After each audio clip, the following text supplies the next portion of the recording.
This is going to potentially be a very, very long series. Hello, YouTube. I'm Basu Games or Evil Transbian on TikTok. And today I'm going to be starting what I think I'm going to be calling my personal ultimate horror movie tier list. I'm not personally one to enjoy tier list content that often, but I think it might be the best way to collectively rank a form of media that I personally enjoy very much.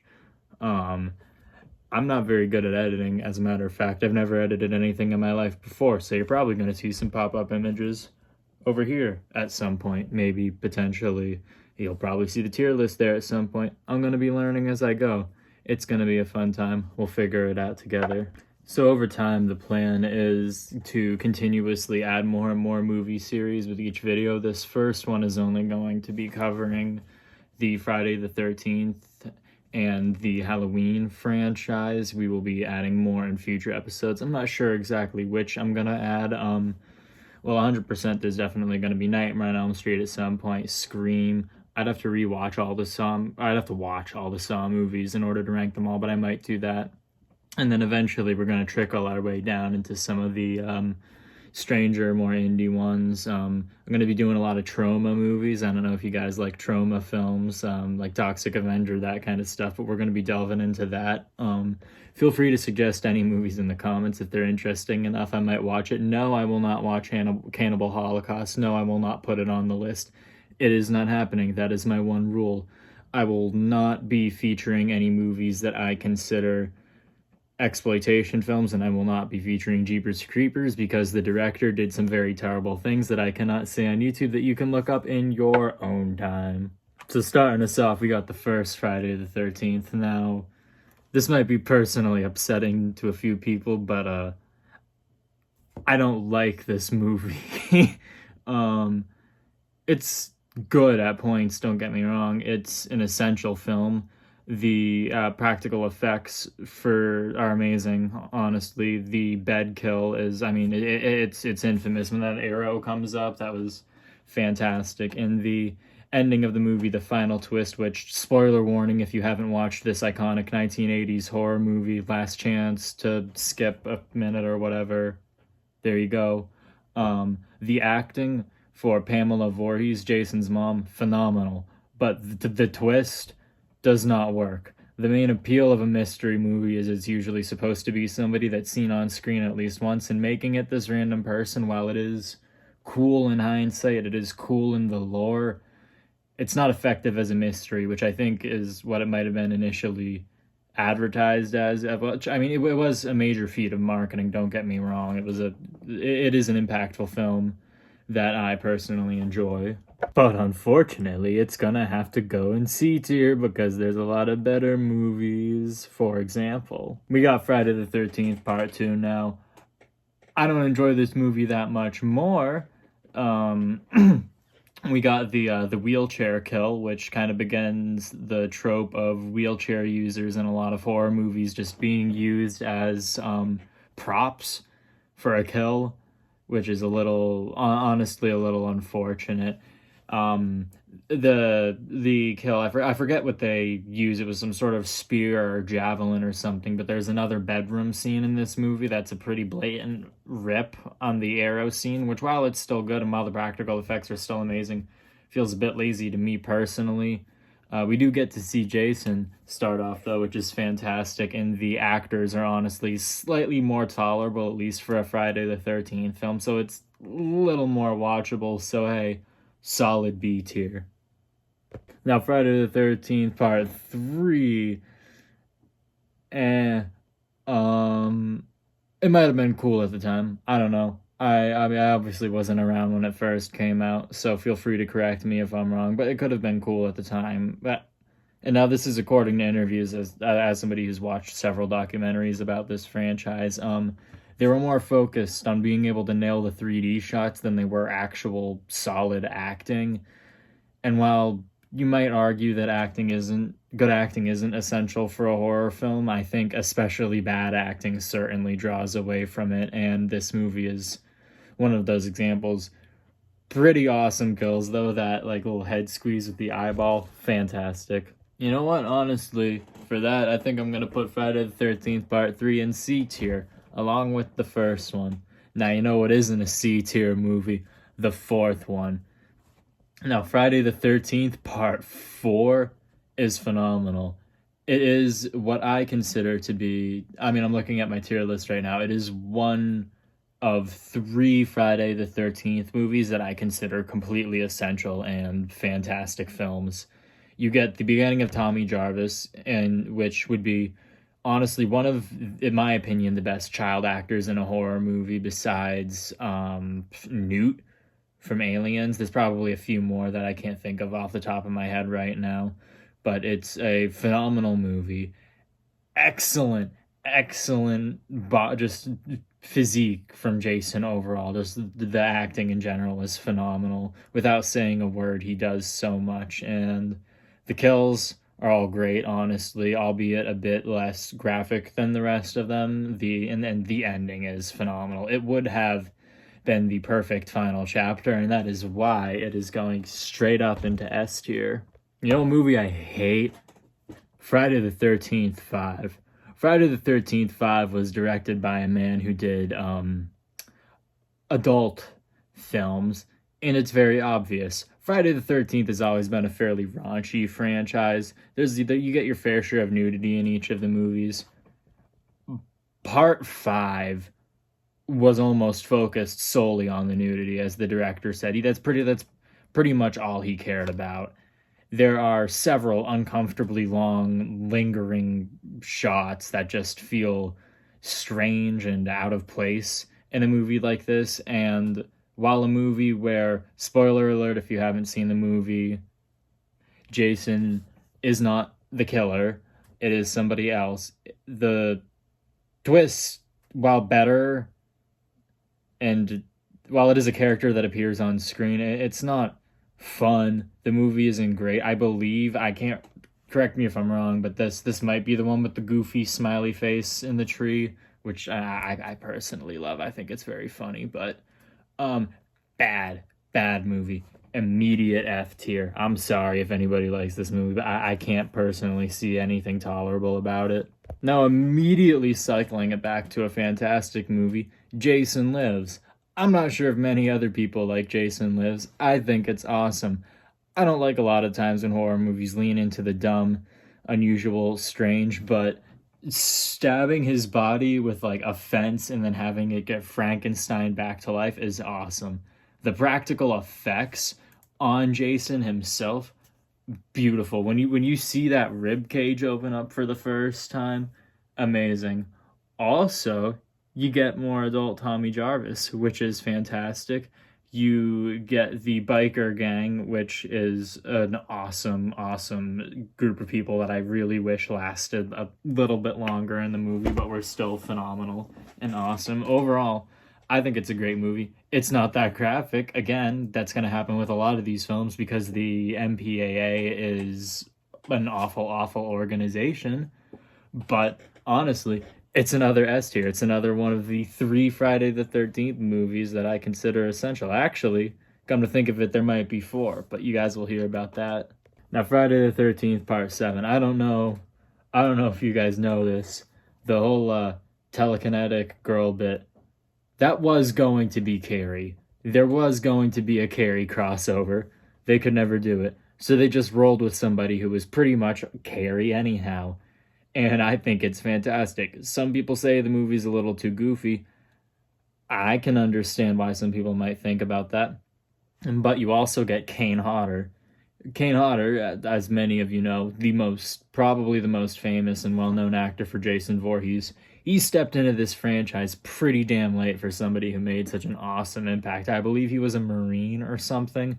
The stunt where that roof collapses down on him, that was a real roof that they brought down on that man. That almost killed him. But the Jason mask, when he fell down the stairs, kept him from bashing his face in on those stairs. Overall, fantastic movie. Awesome final segment. A little weird. I like a lot of weird movies. You're going to see that. It's going into S tier. Well, the fun couldn't last forever, now could it? Friday the 13th, Part 9. Spoiler alert if you care about watching this terrible, awful movie. But, Jason's a worm. Now, truthfully and honestly, I think tying the Necronomicon to Jason was a cool idea. They were going to tie Friday the 13th, Halloween, Nightmare on Elm Street, Evil Dead into this big old franchise, which obviously never happened because licensing and greed and just franchises not doing as much, making as much money. But this movie's bad. For all the setup, it's bad. And I know, it has the iconic ending where Freddy's claw reaches up and drags Jason's mask down into the depths, but that movie didn't come out for another decade. So was it really that worth it? It's going right into F tier. I'm sorry. Jason X is all right. It's a very flawed movie, but that dry ice kill, amazing. I think Space Jason is a ridiculous idea. I think it's kind of fun, but honestly, I don't. You guys know the smiling friends bit, the health inspector. You know the nah, you wasted. I had a fun time. That's how I kind of felt watching this movie. It was enjoyable, but that doesn't make it good. It's going into C tier. It's along the lines of the first Friday the 13th, which some people are probably going to get very angry about if this video ever gets a good amount of views, but we'll deal with that when it happens. Now, Freddy vs. Jason, I decided to include in this video, despite the fact that I will not be covering Nightmare on Elm Street until potentially the next video in part 2. Freddy vs. Jason is fun. I've seen it a few times by now. It's not the best. I don't. Freddy Krueger is a little more perverse in this movie. I honest to God feel like this movie kind of started the trend of really kind of gross pervy Freddy that the remake really leaned too hard into. Yes, we'll get there when we get there, but for all it's worth, the fact that this movie happened, the action sequences are amazing, and that one shot of Freddy jumping out of the water, one of my favorite shots in a horror movie. It's cool. That corn maze segment, friggin' awesome. It's a heavily enjoyable movie. Is it the best? Not really. Does it suffer from the issue of CGI usage? I don't think CGI is a bad thing, but it's early 2000s CGI, so I'll let you form your opinions on that one. I think it's a solid A tier, so that's where it's going, because it's my list. And now we're on to a franchise that I personally hold very dearly to my heart, the Halloween franchise. Now, Halloween 1, I mean, automatically, I'm just going to say it right off the bat, it's going into S tier. It'd be criminal if I didn't put it into S tier. It is an iconic movie. Donald Pleasence as Dr. Loomis is probably one of my favorite side characters in any horror film ever. The whole crazed old man personality, fantastic. He's in almost any Halloween movie, Halloween 1 through Curse of Michael Myers. Whenever he shows up, he's usually the highlight of the movies. Even the ones I don't really like, he's usually pretty fun in. Jamie Lee Curtis, awesome in it. Phenomenal kills, excellent pacing, a killer soundtrack. And I know it didn't start the slashers genre, but god damn did it popularize it. And that's why it's gotta go into S tier. Now, Halloween 2, I honestly like it a lot. I believe that some people don't. I feel like I've heard some discourse about people not liking Halloween 2 that much. I can kind of see why. I think the theme song is awesome. I think the hospital setting, while it's a bit unbelievable that there's nobody inside of it, is pretty funny. That guy slipping on the puddle on the ground and falling back. Fantastic. I think it's a fun movie. Not really too much to say about it since it's kind of samey, and it does just continue off of the previous night. It's not as good as the first Halloween, so I'm going to have to bump it down into 8 here, but I still find myself going back to this one sometimes. Now, Season of the Witch. I know every Halloween fan that cues into Halloween content gets very interested when Season of the Witch gets brought up because it's a very divisive movie, to say the least. And me personally, I adore Season of the Witch. I know it's not the best of movies. The main character is questionable, strange. I don't like him. Yes, it doesn't have anything to do with Michael Myers despite being called Halloween 3, but it's still an amazing fun time. That scene where that Halloween mask just closes in and like starts like suctioning in on that kid and all the bugs come out.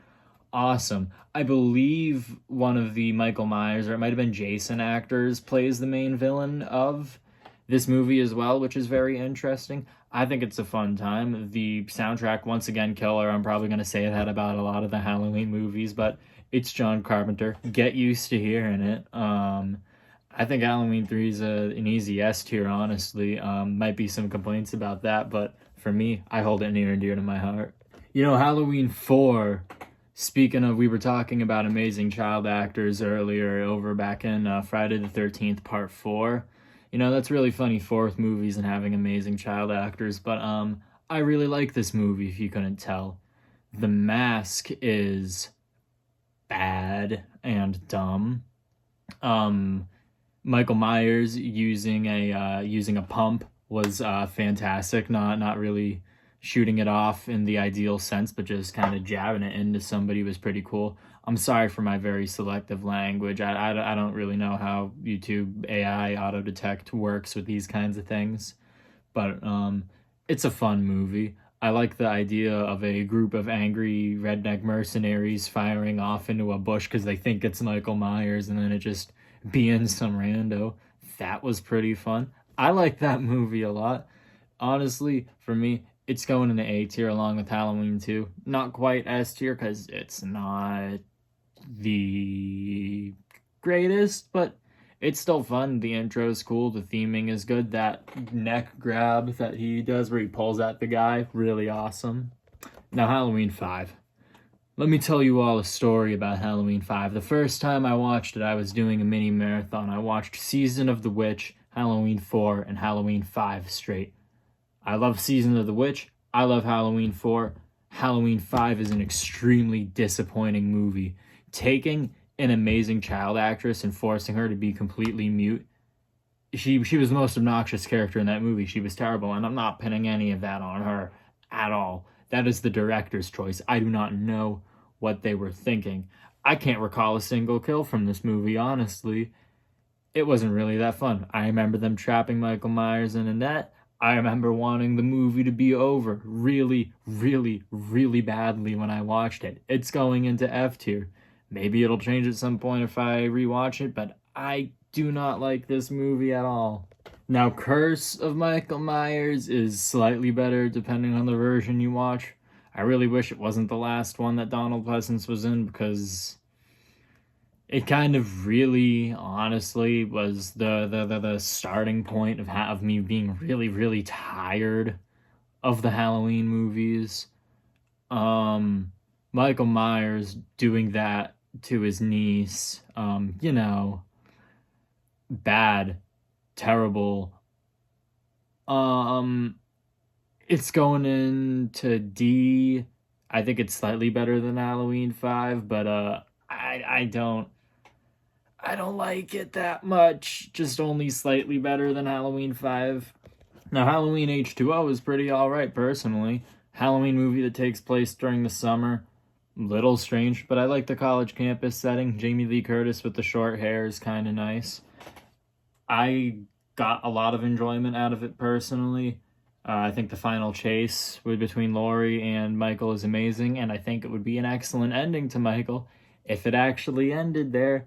But it didn't. Now, while Halloween H2O, for me, is personally going into a B tier, Halloween Resurrection is not going to be receiving the same treatment. Halloween 8 is incredibly frustrating. Busta Rhymes, which celebrity cameo, whatever, he didn't do that great of a job in it. There was one back in Halloween H2O that wasn't as bad.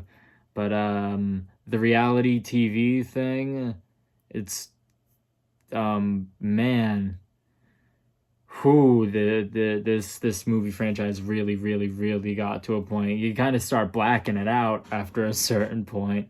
I didn't like it. I didn't like it. It's going into F tier.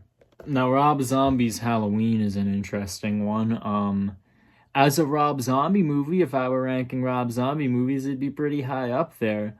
Um, as a horror movie, as a Halloween movie, it's kind of atrocious. The No matter which way you spin it, the concept of explaining Michael Myers' backstory to that extent is abysmal.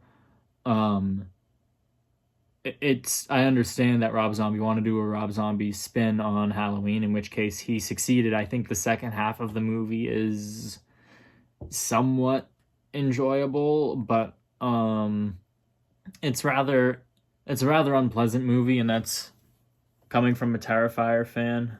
Um, I just I'm not a big fan of the of Rob Zombie's Halloween. It's not that great. It's going in a D tier. I think again there are some enjoyable aspects of it, but I really liked it more in like middle school and high school than I do now personally.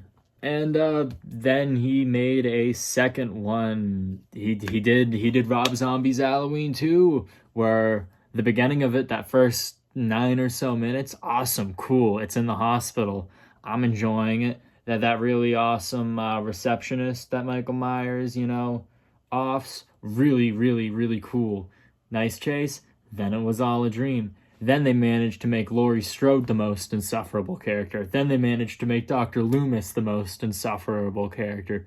Then they made a billion flashbacks of Michael Myers hallucinating his mom on a white horse. Again, very Rob Zombie, not very Halloween. And then, for the kicker of it all, for the brilliant finale in the end, Michael Myers talks. And that's abysmal on its own. But could you have him say anything other than die and then stabbing Dr. Loomis? That would have been nice. That would have made it a not F tier movie, but boom, F tier. You want to know the reason I ain't put the Rob Zombie's first Halloween in F tier? Because the second one's so much worse. I'd put them in both in F tier, but the second one, totally different league. Now on to something that I actually really enjoy personally, Halloween 2018. I'm not calling it Halloween. I don't know why they just called it Halloween, but we're calling it Halloween 2018. It was a very enjoyable film, honestly. I remember watching it in theaters. It was one of my favorite theater-going experiences for a horror movie in recent years, honestly.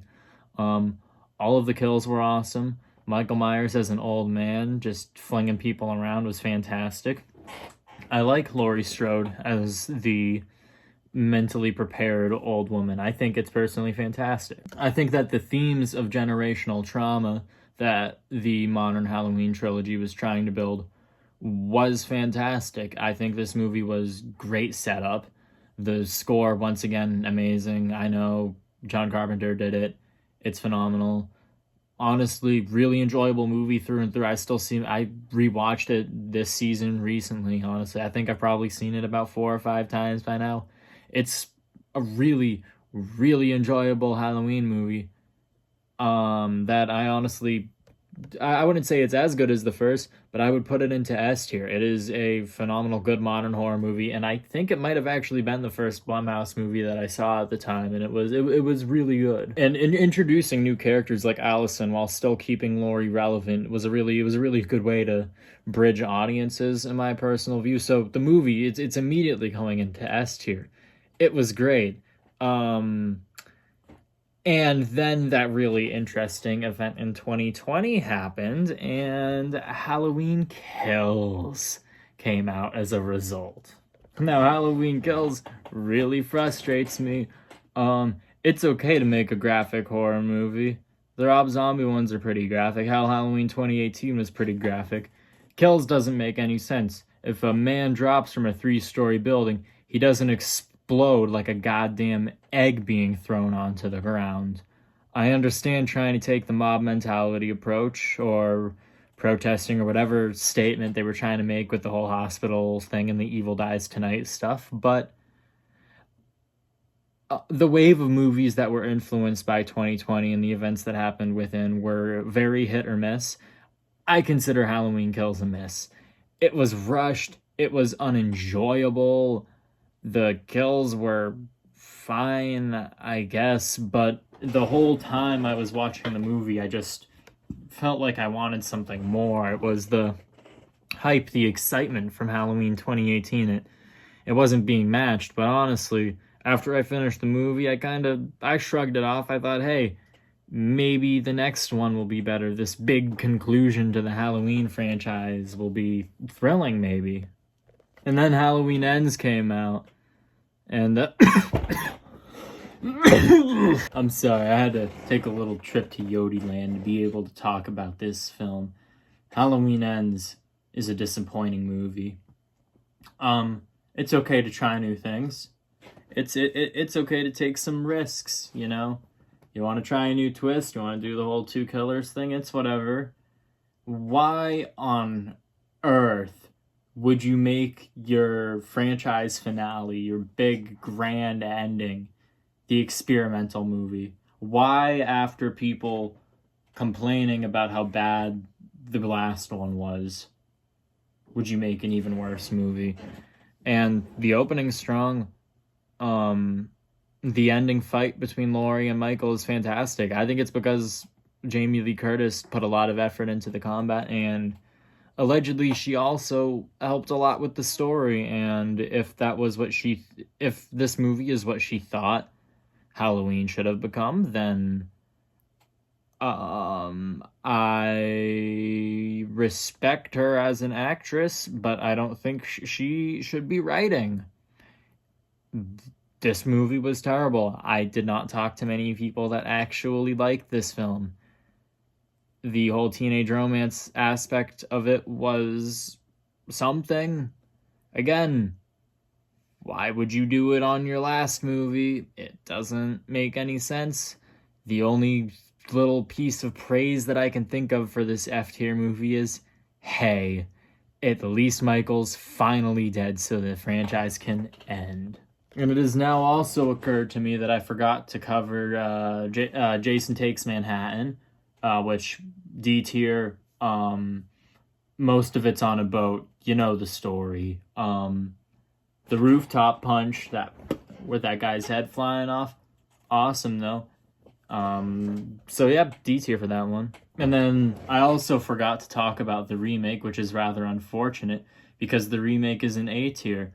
A lot of people aren't going to like the fact that I think the Friday the 13th remake is better than the original, but this is going to be towards the end of the video, so not many people might see this.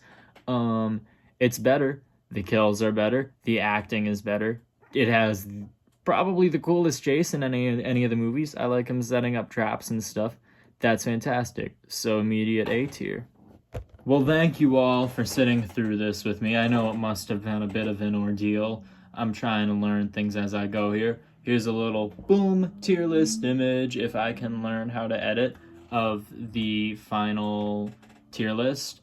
And I hope you guys tune in next time to check it out. Follow me on TikTok if you want. Subscribe if you want to. It's totally okay. And feel free to hang around. Anyhow, have a good one and be good people.